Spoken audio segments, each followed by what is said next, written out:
আসসালামু আলাইকুম। আমরা একটি রান্নাঘরের জন্য 2 ইঞ্চি পাইপ দিতেছি, দেখতে পাইতেছেন। এটা হলো 2 ইঞ্চি পাইপ। এখানে একটা সিং হবে, সিংয়ের জন্য আমরা 2 ইঞ্চি পাইপ দিছি। আমরা এই 2 ইঞ্চি পাইপটা যদি গ্রুপ কেটে দিই তাহলে এই 3 ইঞ্চি দেওয়ালটা কিছু থাকবে না। এটা 3 ইঞ্চি দেওয়াল, এটা প্রায় 10 ফিটের মতন। যদি আমরা কেটে দিই তাহলে এটা ছিদ্র হয়ে যাবে, তখন লোডটা পড়বে পাইপের উপরে। পাইপের উপরে যদি লোডটা পড়ে তাহলে পাইপটা ফেটে যাবে।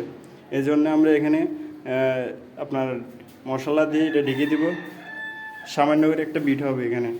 এখানে যদি 4 ইঞ্চি পাইপ দিই তাহলে আমাদের অসুবিধা হবে, দেখতে সুন্দর লাগবে না এটা রুমের ভিতরে। এই জন্যই এটা একটা ছোটো করে বিট হয়ে যাবে, দেখতে পাচ্ছেন।